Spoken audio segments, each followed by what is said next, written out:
Bem-vinda. Obrigada pelo convite, Vi. Eu sou sua fã há muito tempo. Somos uma da outra. Eu acompanho seu trabalho, os seus textos são maravilhosos, o seu exemplo de vida, na verdade. Você é aquela pessoa que eu falo que walk the way you talk, né? É bem isso pra mim. E é muito transparente a sua transparência. É muito gostoso, na verdade, Bruna, te ter aqui. É um privilégio para mim, porque eu sei que você sabe muito desse mundo materno, né? Você foi consultora, é ainda, né? Nunca deixa de ser, de lactância por muito tempo. E é muito legal você trazer esse assunto aqui. Muito obrigada por ter aceitado o convite mais uma vez. Eu que te agradeço a oportunidade. Eu acho que a gente fala muito de amamentação e às vezes ignora o fato de que uma hora isso vai terminar. E nem sempre é daquele jeito idealizado, romantizado que eu tinha, pelo menos, né? Quando eu tive o primeiro filho, de que simplesmente a criança vai parar. Nem sempre é assim. E aí ninguém fala de como terminar isso de alguma maneira, né? Mais respeitosa, mais gentil. Essa dor fica, né? Tanto em quem não conseguiu aumentar, como quem teve que parar. Eu conheço muitas mães que Uhum. tiveram que parar, que pararam, na verdade, porque parei porque já falaram que estava muito grande, minha pediatra falou para parar, minha sogra falou para parar. Então a mãe não estava fortalecida o suficiente para ela decidir. E eu, o que eu quero, Uhum. né? O É que muito eu... interessante você falar isso, Vivi, porque ontem eu recebi uma mensagem no direct que me fez assim ficar refletindo e eu quis trazer justamente começar daí essa live. Que a pessoa me disse assim, poxa, Bruna, você me ajudou tanto a conseguir amamentar. Ela amamenta gêmeos há muito tempo, se não me engano, 2 anos. Ela falou, foi no seu curso que eu consegui e tal. E aí você vai falar de desmame agora. A gente tem que falar de amamentação prolongada, a gente tem que falar de como fazer essa mãe não precisar parar. E aí isso me deu um clique, assim, de que talvez as pessoas, elas não entendam e achem até que é incongruente, né, da minha parte, vir falar de desmame se eu defendo, levanto a bandeira da amamentação. E aí eu queria Muito dizer, importante. começar daí, que assim, gente, o ideal é que a gente amamente por pelo menos 2 anos, né? É o que a OMS preconiza, é o que todo pediatra mais atualizado, Sociedade Brasileira de Pediatria, vai dizer.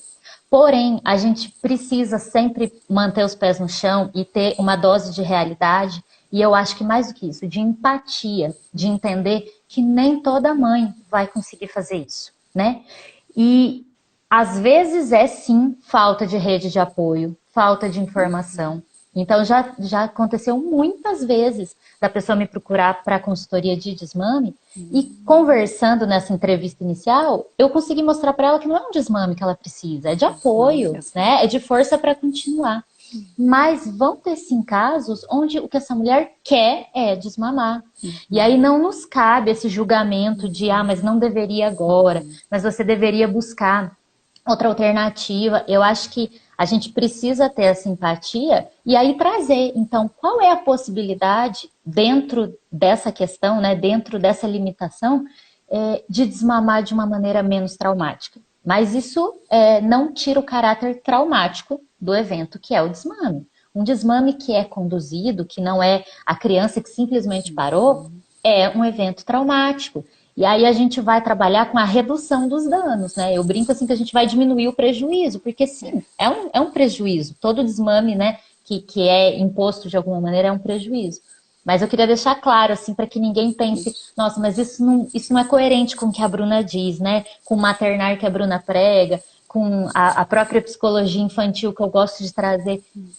Mas a gente precisa olhar para a mãe, gente, porque a amamentação não é só o bebê, e é uma nutrição também de afeto. E aí eu me pergunto, como que essa mãe amamenta e nutre esse bebê com afeto, se enquanto ela está fazendo aquilo, ela não está gostando, ela não está feliz? Né? O que ela está ensinando também para essa criança sobre esse autorrespeito, sobre levar em consideração as próprias emoções. Então, eu acho que a gente precisa encontrar um caminho do meio, né? E não idealizar que toda a maternidade vai ser como o ideal seria. É muito bem colocado, Bruna. Eu também queria trazer isso, que a gente não está aqui para falar para você desmamar. O assunto é quando a mãe já não está satisfeita, né? Naquela perturbação, quando tem algo mais. Porque, por exemplo, quem amamenta exclusivamente, como eu amamentei, acho que você amamentou também, gente, se você consegue amamentar um mês, já é uma vitória. Porque não sei, cada bebê é único, né? Mas as minhas filhas acordavam muito à noite. E à noite que a gente entende que tem mais leite, a gente sabe que a produção aumenta, né, pela prolactina, atividade e tal. Mas é muito cansativo. Realmente eu pensava assim, eu dava graças a Deus que eu não tive que voltar ao trabalho. Porque eu falava, quem trabalha? Como faz? Pois é, a Eu gente não ainda daria tem conta. essa, pois é, essa questão da volta ao trabalho com 4 meses e a orientação de que se amamente exclusivamente por 6, né? Então a gente não está de forma nenhuma com essa live aqui. Eu conheço o trabalho da Vivian e quem conhece meu trabalho, a gente não está aqui de forma nenhuma fazendo uma apologia ao desmame. A gente está só tentando trazer uma maneira mais empática para todos, para bebê e para mãe, que escolhem esse caminho. Até porque, como você falou, Vivi, cada bebê é um. Eu pude amamentar o Theo, eu amamentei o Theo por 2 anos e meio e eu quis parar. Não era falta de apoio. Eu não queria mais amamentá-lo porque eu amamentava 2 ao mesmo tempo. E para mim não era uma questão de apoio. Eu tinha apoio, eu não queria de fato mais. Eu estava cansada, eu queria me dedicar só ao pequeno. Mas já, por exemplo, com o Noah, a gente teve um desmame 100% natural. Ele desmamou sozinho aos 3 anos. Então, são experiências muito distintas, né? E eu maternei os dois da mesma forma. E daí, como que a gente pode julgar? Então, eu fui uma mãe menos boa para o Theo e melhor para o Noah, né? Então, eu acho que é aí que entra esse caminho do desmame. Bem colocado. O meu desmame com a minha segunda filha, que eu amamentei também por 4 anos e 3 meses, foi natural mais para ela do que para mim, porque eu fiquei um pouco chocada, na verdade, quando terminou. Eu já queria, então eu falei, eu vou começar a preparar e daqui uns 6 meses, né? Só que os meus 6 meses foi um. Na hora que ele entrou na escola, ela falou tchau. E eu assim, e eu não estava preparada, né? Eu falei, como A assim? prontidão era dela. Eu, como assim? Né? Assim, você não vai querer mais CT? Não, não quero mais, mamãe, eu já tô indo pra escolinha, eu tô bem agora. Eu amamentava lá na escola, às vezes, quando ela chorava, né? Mas de repente ela decidiu parar. Eu falei, gente, e agora? E eu? Como é que eu fico? Pois é, mas isso é um sonho, né? Quantas mães vão ter essa situação? A maioria não acontece assim. É E a verdade. gente está aqui para falar desses casos, né? Quando é uma escolha da mãe. Da mãe, isso. Então, a gente podia começar falando, então, se é possível desmame noturno, né, Bruna? Que você ia trazer esse tema primeiro pra Sim, gente. eu até assim organizei de certa forma para a gente falar, porque as principais perguntas vinham sempre assim: quando fazer o desmame e como fazer o desmame. Então vamos começar do quando, né? Eu gosto de seguir sempre as orientações da OMS, da Sociedade Brasileira de Pediatria, né? E de todo mundo que está aí mais atualizado nisso. Então, para desmame total, a OMS preconiza por pelo menos 2 anos a amamentação. Então, eu, particularmente, não trabalho com desmame total antes de 2 anos. Porque o que eu percebia quando eu via esses casos, quando chegavam em mim, é que, de fato, a criança não está pronta. É muito traumático. E aí eu não conseguia lidar com aquilo, porque eu ficava pensando, mas eu sei que isso não tá legal, eu sei que não tá na hora. Então, assim, tem profissionais ótimos que conseguem, né? Mas era bem uma questão pessoal. Então, eu trabalho com desmame total a partir de 2 anos. Já o desmame noturno, que costuma ser assim a solução para 95% dos problemas, né? Eu consigo trabalhar a partir dos 15 meses. Eu gosto de seguir um plano que eu tenho e ele é baseado no método do Dr. Jay Gordon, que é pediatra, né? Grande defensor da amamentação, da cama compartilhada. E ele orienta que seja feito a partir dessa idade. E por quê? Porque antes disso, em geral, a criança vai dormir aí 12 horas, mais ou menos, 10, 12, dependendo da criança. E é um período muito grande para ela ficar sem nenhum aporte calórico, né? Então, antes disso, você corre o risco da criança estar, de fato, com fome quando ela acorda de madrugada e você não amamenta.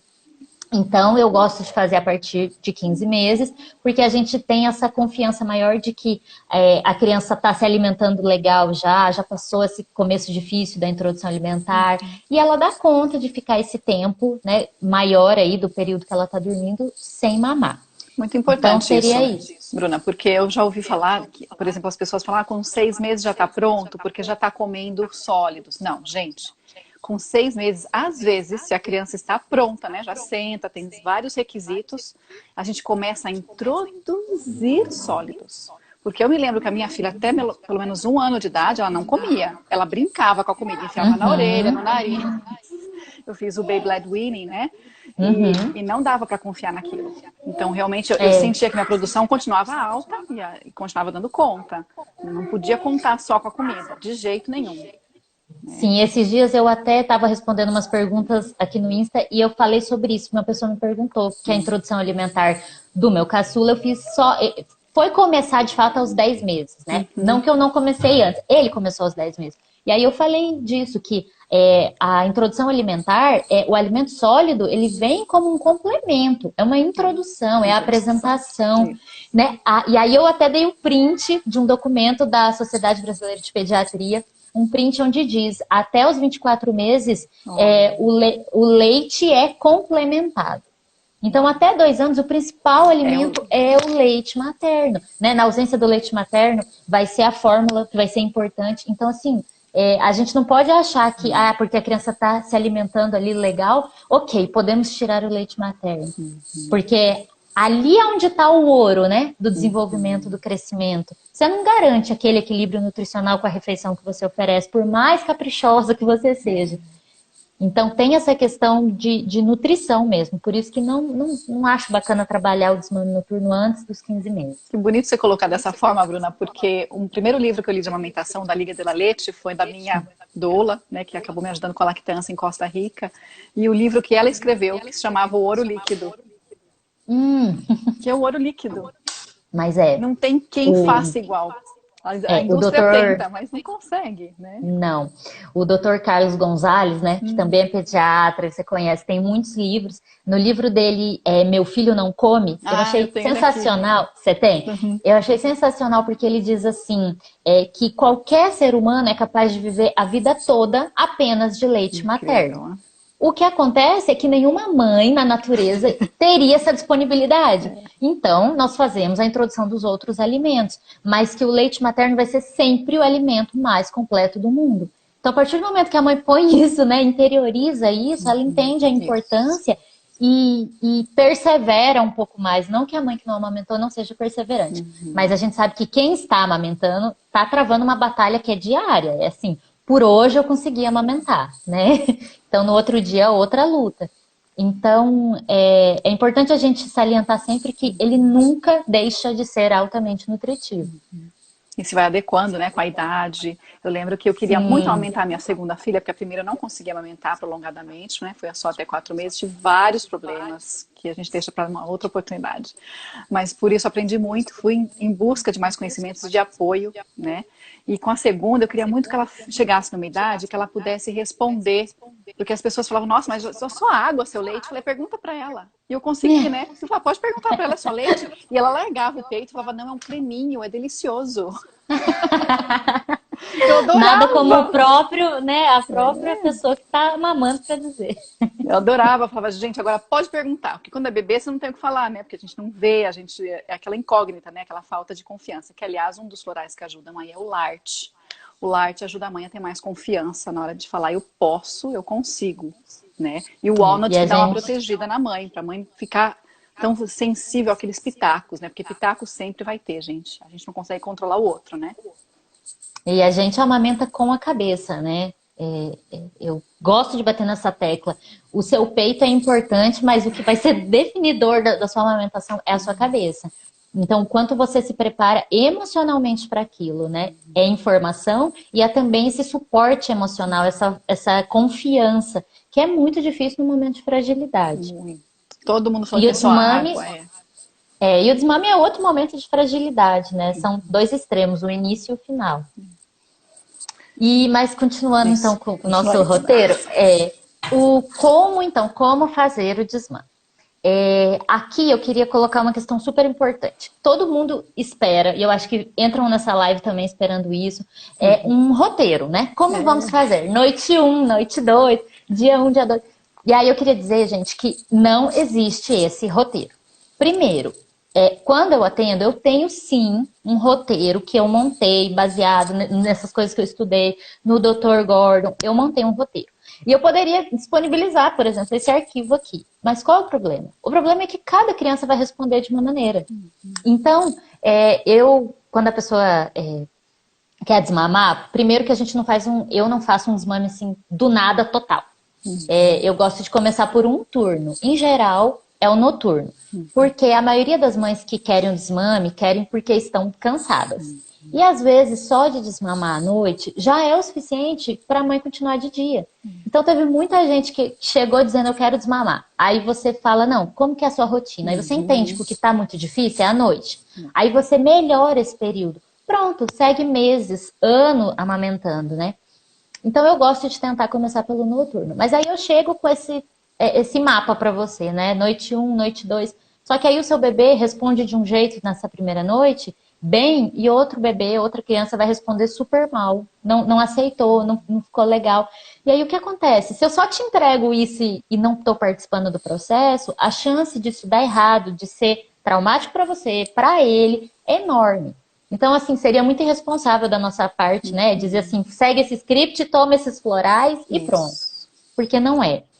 Então, tudo vai depender de como essa criança responde ao processo, porque é um processo. O desmame não é uma coisa que você faz assim, você não faz ele em uma semana, não é assim. É um processo, é uma coisa que a gente precisa observar os sinais que a criança vai dando, né? Então, a primeira coisa que eu queria dizer é isso, que a gente não vai poder apresentar esse script pronto. Outra coisa importante, mais do que o que você pode fazer para desmamar, eu queria falar do que você não deve fazer para desmamar. Então, por exemplo, essas estratégias de colocar band-aid, né, no mamilo. Nossa, ou eu nunca pintar... tinha ouvido falar. Olha. Não, olha, a gente escutou horrores. Band-aid, pintar de vermelho para parecer sangue, pôr alguma substância com gosto ruim, dizer que está machucado. Gente, não façam isso.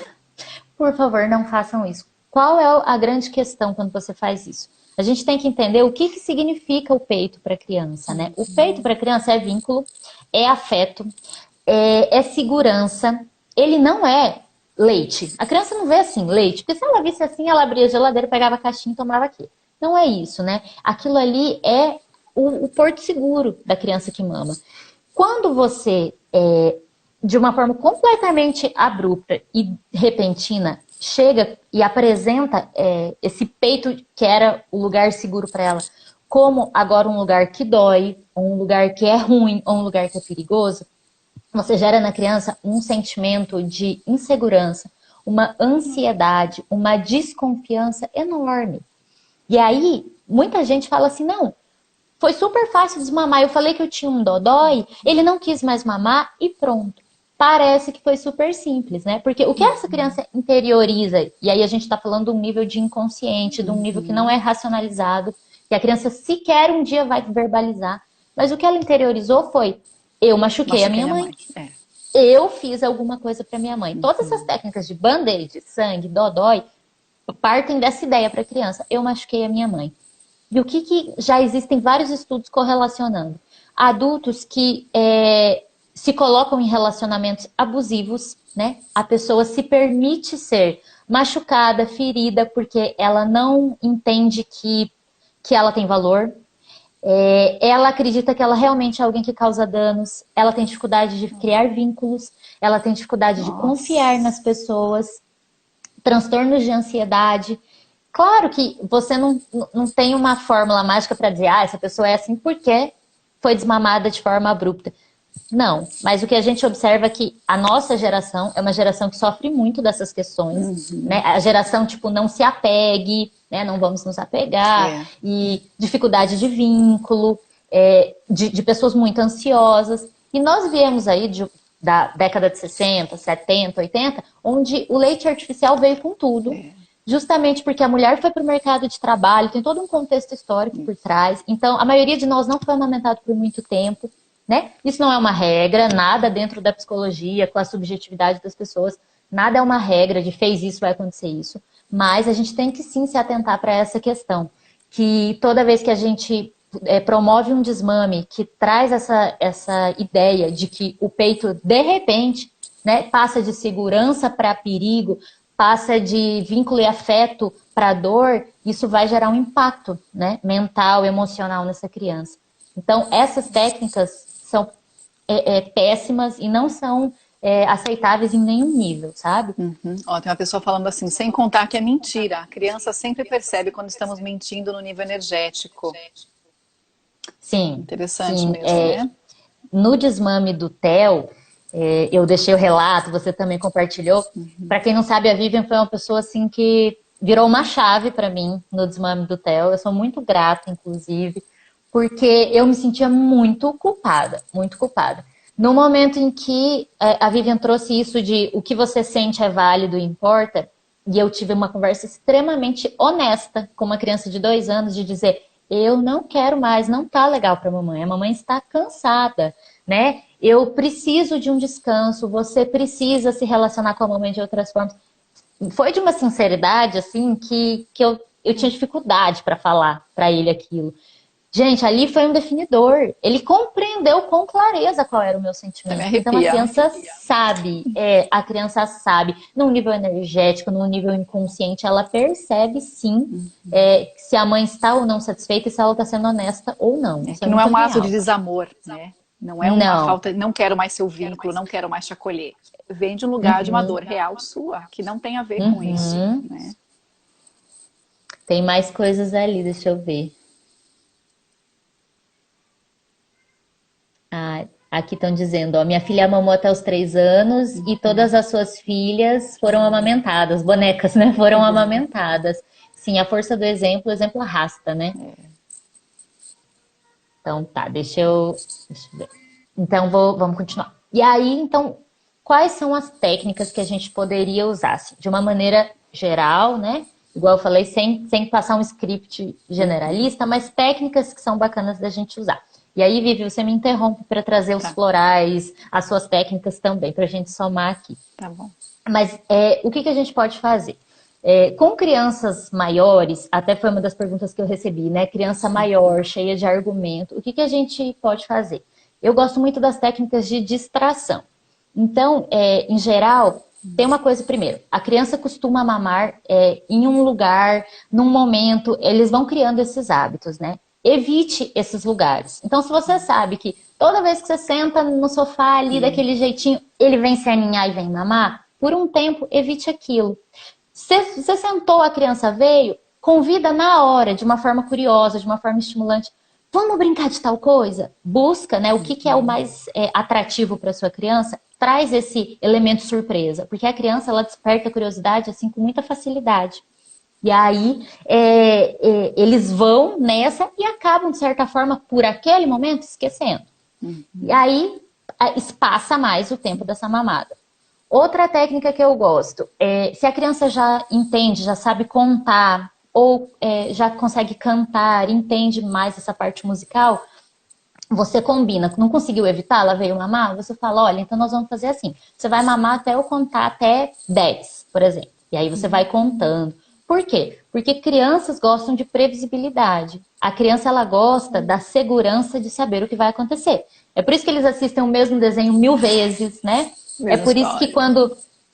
quando você tá no parquinho e diz do nada, vambora, eles surtam. Porque a criança gosta de saber o que vai acontecer. No desmame, isso tem que ser respeitado. Então, tá mamando? Eu vou contar até 10. A criança já antecipa que quando chegar ao 10, isso vai terminar. Não é uma surpresa. Isso torna para ela mais seguro isso.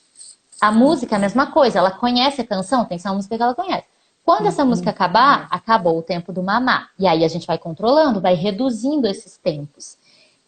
O que é interessante é que muitas vezes você não vai conseguir tirar esses mamás todos de uma vez, mas talvez pela simples redução na frequência, já torna-se mais possível continuar. Então teve uma mãe que eu atendi, que o filho dela tinha mais de 3 anos. E ele então argumentava, ele entendia tudo super bem. E aí ela começou a usar dessas técnicas de distração. O que aconteceu? Como ela trabalhava em casa e o filho ficava junto, ele pedia para mamar toda hora e atrapalhava muito o trabalho dela. E aí ela começou a usar essas técnicas em dias onde ela estava trabalhando menos com ele ali.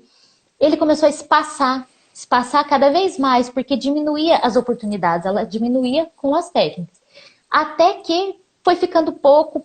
No fim, quando a gente chegou no final do processo, ele mamava para acordar e para dormir.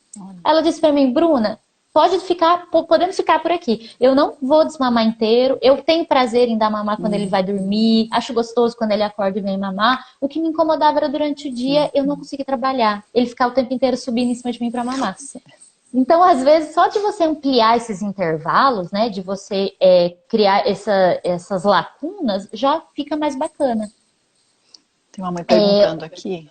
Posso te interromper, Bruna? Pode. A filha dela está para completar 2 anos, diz que está num processo muito difícil e diz que começou a roer as unhas das mãos e dos pés. Ela pergunta se pode ter relação com esse processo ou é mais provável que seja ansiedade. Pode... Opa, peraí que eu quase derrubei o celular aqui.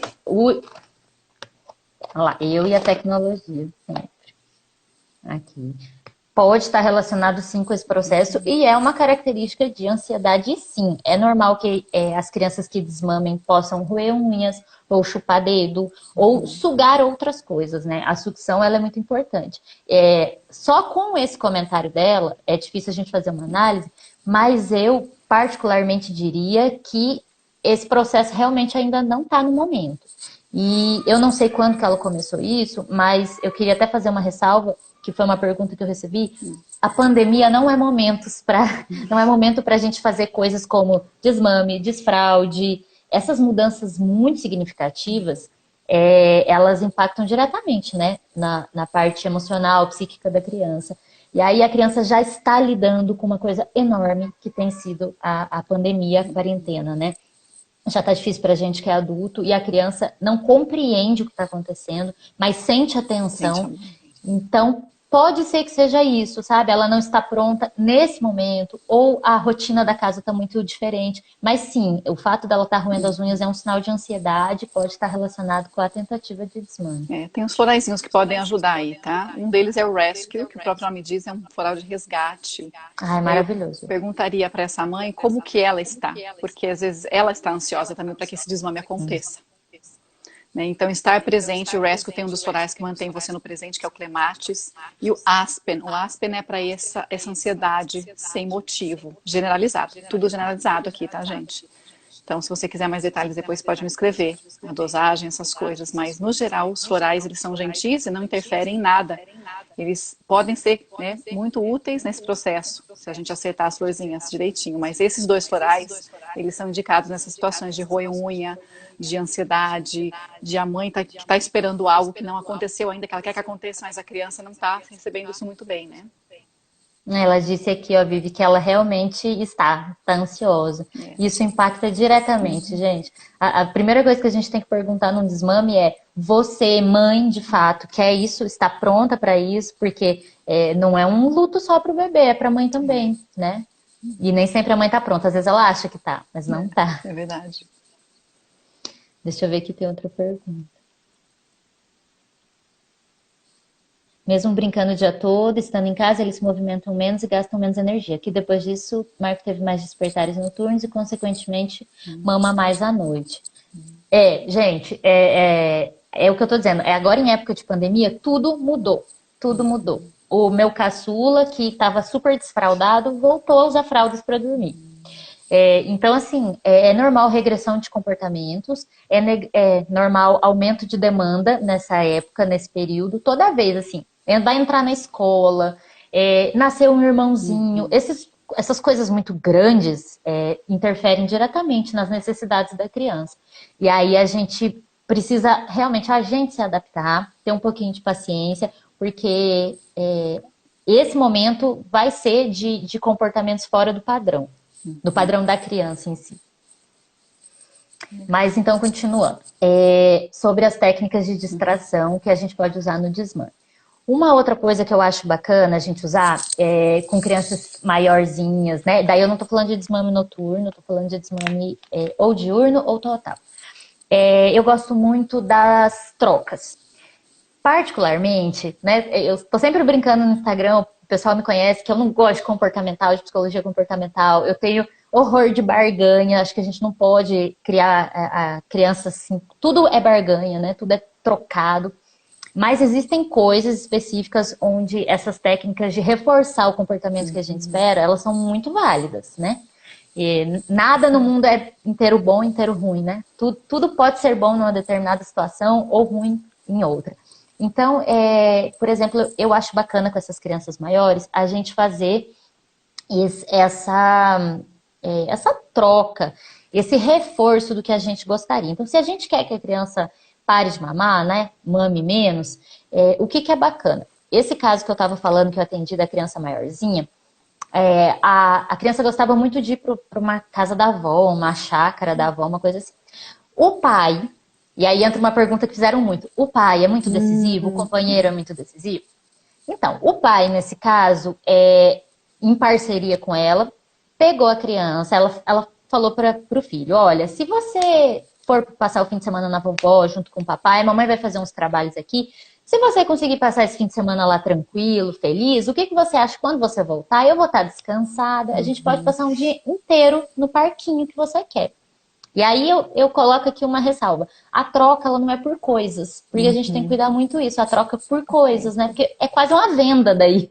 Eu tô vendendo meu mamar por outra coisa. Ela é uma troca por momentos. Então, eu vou nutrir essa criança, mas eu vou nutrir ela de outra maneira, para que ela compreenda que existem outras formas da gente se relacionar. Ele ficou um pouquinho estranhando porque não tinha mãe, então não tinha como mamar. E aí entra o que é bacana de ter o pai no processo. Não é fundamental, né? Mas ajuda sim, porque o pai não tem como dar mamar. Então, para a criança, ela meio que aceita porque não tem outra opção. Agora, eu brinco assim que a mãe tentando desmamar, muitas vezes é assim, é a pessoa de dieta e o McDonald's andando em volta dela. Sabe? É difícil você entender que não vai dar para fazer aquilo.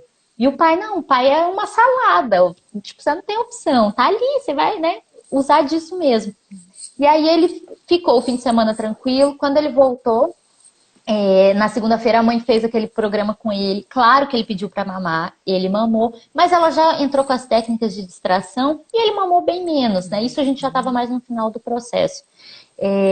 Então, assim, a gente pode entrar com essas trocas, né? Com essas ofertas de momentos, de lazeres que a criança não está acostumada a ter. É um cinema, é um parque diferente, é uma pequena viagem, se é possível, é um passeio em um lugar especial. E criar, assim, ampliando os tempos, né? Se você ficar essa manhã sem mamar, a gente pode ir tal hora, porque daí eu vou ter feito isso já. E aí a criança vai conseguindo ampliar esses espaços e entender que quando ela consegue se abster um pouco daquilo, ela tem outros momentos de vínculo. Eu gosto muito de usar essa estratégia e ela funciona bem para crianças maiores. Legal, trocar pelo tempo, né? Pela companhia. Ainda é um vínculo, né? Como você colocou, Ainda é uma coisa. Aqui em casa também funciona bastante bem isso. Mas eu também sou super a favor de reforçar o comportamento positivo, né? E meu marido teve um papel até importante quando eu fiz meu desmame noturno, porque era isso, ela chorava, ela dormia com a gente na cama, do lado do McDonald's ali, né? Sacanagem. E aí eu falei, e agora? Né? Assim, realmente à noite, ela já tinha quase 2 anos, eu falei, eu preciso fazer o desmame noturno por mim. E aí foram acho que 2, 3 noites também, ele caminhando, né? Eu trabalhei com os florais. E ele, quando ela chorava, ele pegava ela no colo e caminhava pelo quarto. Aí no começo ele começou a surtar, falava assim, nossa, mas até quando? Eu falei, calma, é o primeiro dia. Vamos com calma, né? E foram 2, 3 dias, eu acredito, 3 dias pelo menos. E já foi muito simples, assim, no que eu me lembro, né? Mas eu lembro que alguns florais que eu usei também foi o walnut, o olive, o honeysuckle, que é para deixar o passado para trás, e o chestnut bud, que é para a gente aprender de uma outra maneira. Sair de um ciclo, né, no caso. Muito legal. No desmame noturno, eu acho muito bacana quando a gente tem essa possibilidade de contar com o pai para acolher essa criança, né? Então, para pegar ela, para andar, para ninar, porque é muito importante que a criança tenha muito apoio corporal nesse momento. Porque quando ela quer mamar, ela quer aquele apoio corporal. E se ela não vai ter isso, ela precisa ter outras formas, né? Uma outra coisa que eu me lembrei agora é que muitas vezes a criança tem sede e o pai e a mãe sequer pensam nessa possibilidade, né? Então ela não tá com fome, mas ela tem sede. Então, oferecer água, acolher fisicamente, embalar, ninar. Muitas vezes isso parece mais trabalhoso do que amamentar de madrugada, né? Então já aconteceu da mãe dizer assim, nossa, Bruna, mas para desmamar eu tô mais cansada do que amamentando, porque realmente esses primeiros dias são muito difíceis, né? Eles são de protestos e a gente não pode esperar. Gente, não existe um desmame, por mais respeitoso que seja. Se ele é um desmame conduzido, não existe um desmame onde a criança não vai protestar. É claro, a criança vai chorar, a criança vai pedir por aquilo. Por isso que, em primeiro lugar, você precisa ter muita certeza se você quer fazer isso, né? Porque você tendo clareza e firmeza a respeito disso, você passa essa segurança para a criança. E depois você precisa entender que você vai precisar acolher demais, acolher andando pela casa, colo, abraços, muitas falas carinhosas, muita explicação repetida do que está acontecendo. Você precisa dizer para a criança o que vai acontecer. Isso é uma coisa que eu não disse até agora e é muito importante. Fale para a criança o que está acontecendo, verbalize, né? Essa noite a gente vai começar a diminuir o mamar, né? Se é o caso. Olha, a mamãe está cansada. O mamar, uma coisa que eu dizia assim que é muito simples de você explicar para a criança e funcionava super bem, é que o mamar também dorme, né? Então eu dizia, do mesmo jeito que você dorme, a mamãe dorme, o mamar dorme. Enquanto o mamar dorme, ele enche de novo para você ter ele de manhã. É verdade. Então assim, é um raciocínio bem fácil para a criança acompanhar. E que ela consegue entender, diminuir aquela ansiedade que eu mencionei, porque ela consegue entender que começa aqui, e aí eu gosto de usar muito o exemplo do sol e da lua. Ó, quando a gente vai para a cama e dorme, tá a lua, né? Até que o sol venha, o mamá tá dormindo. Quando o sol chegar, o mamá volta. O que acontece é que a criança fica desesperada pelo primeiro raiar do sol, né? É bom ter um bom blackout nessa situação. Porque saiu um sol, o mamá acordou. Acordou. Mas a criança consegue entender essa linearidade do que vai acontecer. Então, o mamá dorme, você oferece água para ver se a criança não está com sede. Se possível, o pai acolhe para não ficar tão difícil para a mãe também, porque a gente sofre, a gente tem vontade de dar. E aí, se você dá um dia, não dá no outro, isso confunde muito a criança, né? Você precisa ter uma constância. Então, se eu vou dar para dormir, vou dar quando acorda, então vai ser assim. Eu preciso dar para ela a segurança do que acontece. Porque se cada dia você fizer uma coisa, a criança fica cada vez mais insegura e o que ela faz? Aumenta a demanda. Eu não sei quando eu vou ter de novo, eu vou mamar desesperadamente. Incrível, né? Então a gente precisa... E até uma coisa que acontece quando a gente desmama o noturno, né? Muitas mães chegam e falam assim, tá, Bruna, mas desmamou de noite, mas agora ele mama loucamente de dia. E aí eu falo, vai ser assim por um tempo. Até que a criança sinta que não vai ser tirado por completo, ela vai fazer essa compensação. É um quadro ansioso, sim. É o ideal, não é o ideal, mas é como a gente está falando, né? Essa é uma situação onde é um desmame conduzido. Então, a gente vai lidar, sim, com emoções adversas, negativas, porque não foi a criança que elegeu esse momento. Mas a gente precisa ter essa clareza de como vai ser, porque senão a gente idealiza uma coisa que não é possível. Muito bem colocado, Bruna. Na hora que você fala que você conversava, né? Eu conversava bastante também. E a gente acha que não entende, porque eles ainda não falam, né? Mas já entendem, é impressionante. Não sei se você já ouviu falar, Bruna, ou se já tentou. Eu recomendei para algumas mães isso. É uma técnica que se chama Sleep Talk, sugestões noturnas. Que quando a criança dorme... Você usou? Ah, olha só. Eu sugeri algumas mães para outras questões, né? Não o desmame específico, porque eu não trabalho assim, eu tenho algumas mães que estão no processo, não muitas, então eu não saberia trazer números aqui de se funciona ou não nesse caso. Mas você falar com a criança, né? A gente sempre começa com frases positivas, mamãe te ama, o papai te ama, você é amado. A gente vai começar agora a não tomar mais leite à noite, por exemplo, né? Sempre as frases positivas. Você vai se satisfazer com o leite durante o dia, eu vou estar presente. É simplesmente uma mudança de rotina. E levando isso para a criança quando ela dorme, né? Eu sei que em inglês a gente passa a mão assim na testa, para a criança como que não acordar completamente, mas ficar mais atenta, digamos. E aí a gente dá essa mensagem, fecha por 5 dias. 5, 7 dias. E a mudança acontece, né? A mudança de comportamento, eu vejo aqui em casa algumas coisas que a gente tenta trabalhar já há algum tempo, da pessoa se sentir um pouco mais fortalecida internamente, né? Que a gente parece que fala com o subconsciente nesse momento, né? na PNL, que eu aprendi essa técnica também. Bem interessante. Essa é uma das técnicas que eu recomendo também quando a gente faz desmame noturno. De dizer para a criança, você é muito amada, você está segura, você pode ficar sem mamar, né? Você é capaz de ficar sem esse período de leite. Reforçar isso sempre, assim, ali uns 60, 90 minutos depois que a criança dorme. Eu acho bacana e é aquela coisa assim que mesmo que você não acredite, que você pense, como é que isso vai funcionar? Você não perde nada fazendo, né? Então tenta, porque a gente observa realmente que tem um resultado muito positivo a Sleep Talk. Que legal que você conhece. Tem uma pessoa perguntando aqui, como é usado os florais no desmame noturno? Bom, os florais são usados sempre da mesma maneira, tá? Em qualquer situação. A gente faz o tratamento por 3 semanas, são 4 gotas, 4 vezes por dia. E mãe e bebê tomam. Tá? Se é um bebê muito pequeno, que não é o caso, acho, né, para um desmame, o bebê recebe pelo leite, então não precisa tomar. Mas se já é uma criança um pouco maior, 6, 7 meses, pode aplicar atrás das orelhas ou aqui na testa e nos pulsos, tá? 4 vezes por dia. Se você quiser, depois me manda inbox, a gente pode conversar sobre isso, tá bom? Mas é simples. Então, que mais aqui, ó? Deixa eu até olhar aqui o que eu anotei de importante para a gente trazer. Eu acho que, no geral... Vou colocar aqui o nome da técnica. Pode falar, Bruna. Eu escrevi ali, Vivi. Você escreveu? Que bom. Escrevi embaixo. Eu acho que, no geral, assim, deu pra gente dar uma pincelada sobre tudo aqui. Mas se alguém quiser colocar agora alguma dúvida específica aqui, eu tô... Deixa eu ver o nosso tempo. Quanto tempo a gente ainda tem, A gente Vivi? ainda tem 15 minutos. 15 minutos. Então, acho que dá pra gente abrir para umas perguntas, se alguém quiser mandar. Porque todas que eu recebi, eu tentei colocar toda essa temática que eu trouxe. Mas, de repente, se ficou alguma coisa de fora e quem quiser mandar...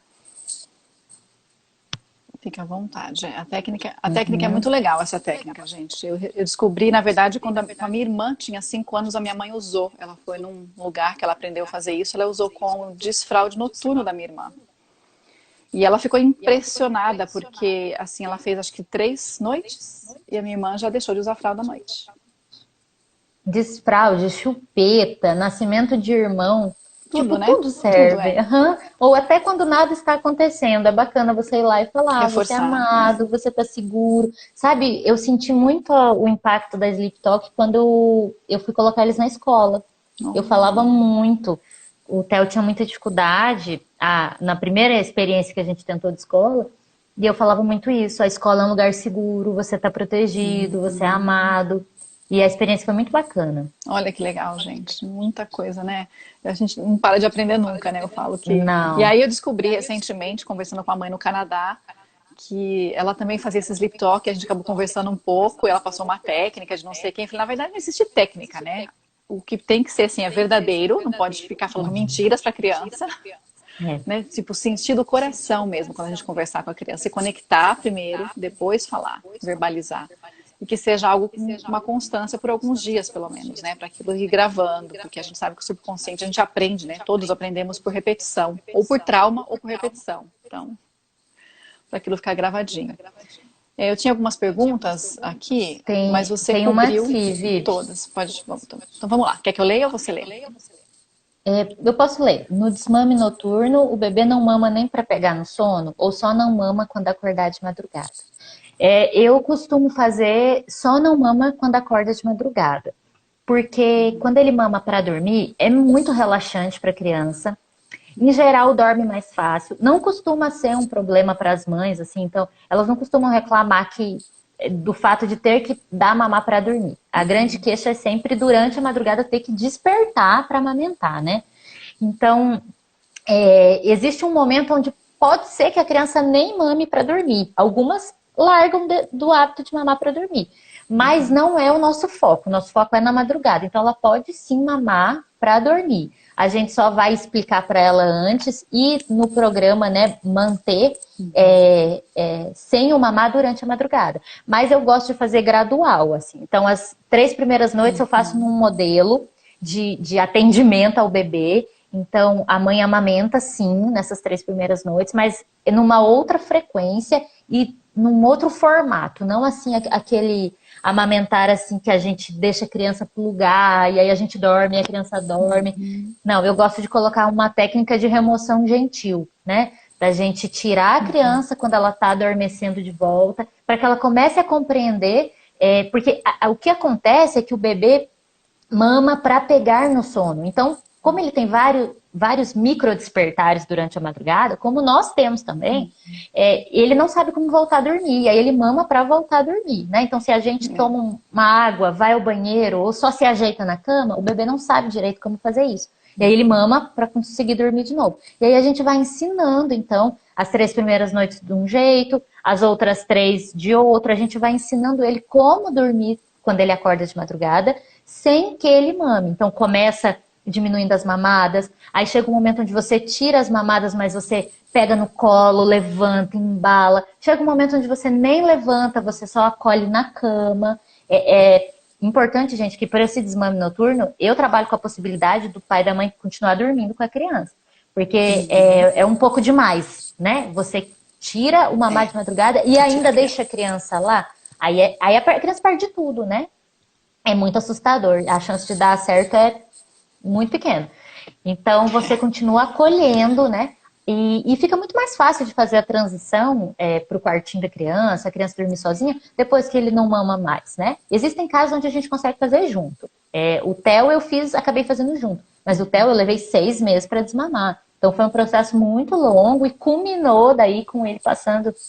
Minto, isso foi o Noah. O Theo não. O Theo ficou muito tempo.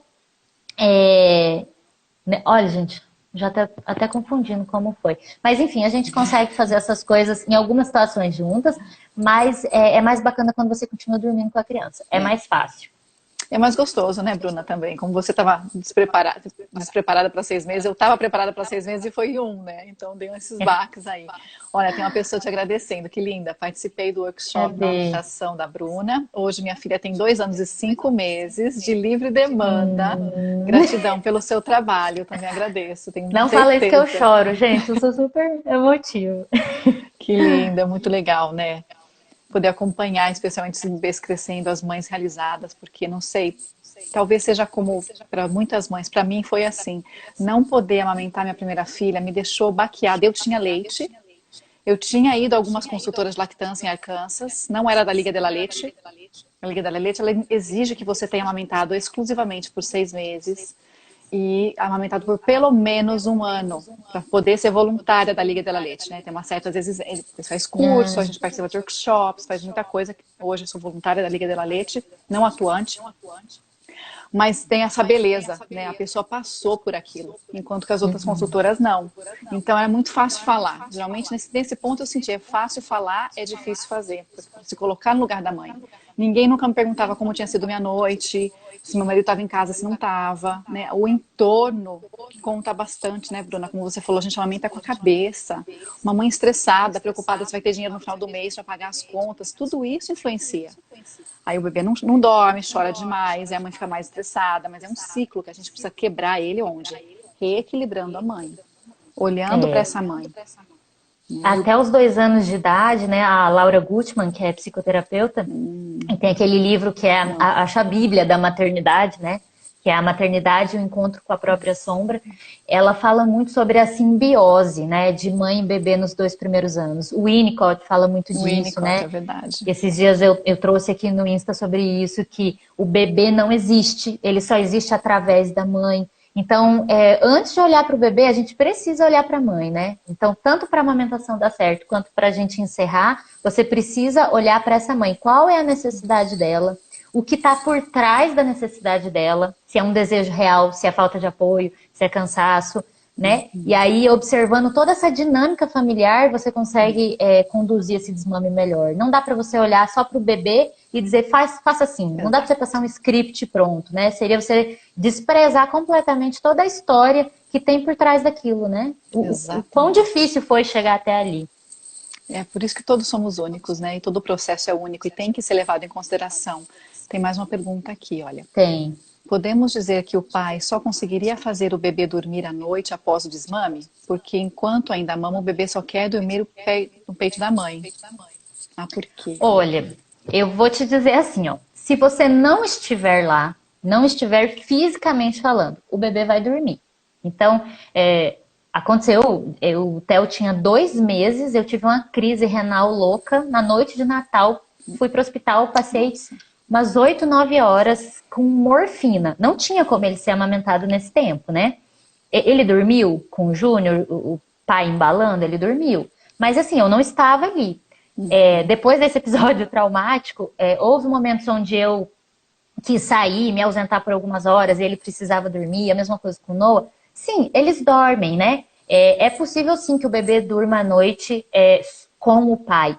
Mas é mais complicado sim se a mãe tá ali junto, especialmente, que a pergunta veio da Dani, eu conheço a Dani, especialmente com um bebê pequeno, tipo o seu, Dani. É mais difícil da criança aceitar que você tá ali e não está disponível, né? O bebê não consegue compreender muito isso da disponibilidade. Até porque a mãe é um ser disponível, deve ser, né? Disponível emocionalmente, que eu digo.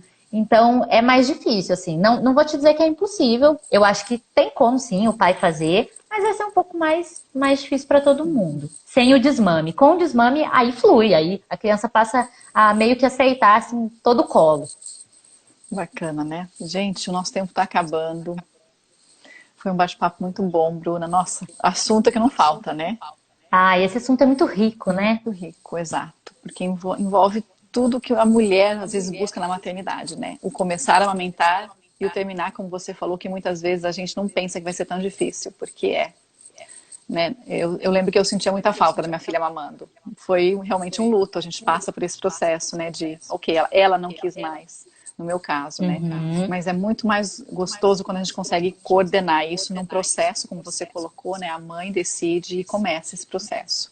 Tendo em vista que não vai ser uma semana, duas, que podem levar meses. Isso é muito importante que você está falando, Vivi, que as pessoas costumam achar que o desmame é uma coisa ali que uma semana, 2 semanas vai se dar. Porque tem aquela ideia errada que vem lá de trás do desmame abrupto, né? De passar coisas no peito. Muita gente diz, não, eu desmamei rapidinho, passei isso, passei aquilo. Mas aí quando a gente está falando desse desmame que a gente está trabalhando, respeitoso, conduzido, coerente assim com o que o bebê precisa, aí a gente precisa se dispor ao tempo que o bebê vai mostrar pra gente que precisa. Pode ser que ele simplesmente pare, né? Mas, em geral, você vai conduzir isso e podem levar meses. E a gente precisa se abrir para essa possibilidade. Ai, que linda, a Dani está agradecendo e tem uma dizendo assim, Bruna tem muita luz própria, não é à toa que tem estrela no nome, eu concordo com você. Brilha, Bruna, brilha mais que vamos ver. Eu também estou esperando o livro, gente. Vocês Textos são da Bruna demais. Estrela, gente, não, de verdade. Quer alimentar a alma?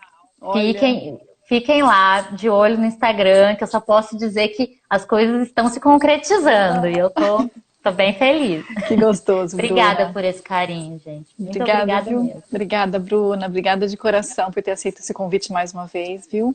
Eu que te agradeço. Sua rotina é bem complicadinha. De toda mãe, né? Eu não conheço nenhuma mãe que consegue fazer alguma coisa em paz. Mas eu acho muito empoderadora essa troca. E toda vez que a gente traz um conteúdo, a gente aprende muito, né? Porque surgem dúvidas de coisas que você nunca nem pensou sobre isso. E não existe uma troca onde você não ganha também. Então, verdade. Eu fico muito grata pelo seu convite, pela sua confiança no que eu falo, no meu trabalho. E se ficou alguma dúvida, mandem para mim, mandem para a Vivian, que a gente responde, né? Em particular, por direct. Obrigada, Bruna. Sabe que eu sou sua fã. Eu Beijo. te agradeço. É recíproco. Super beijo. Obrigada. Obrigada para vocês também. Tchau, tchau. Tchau.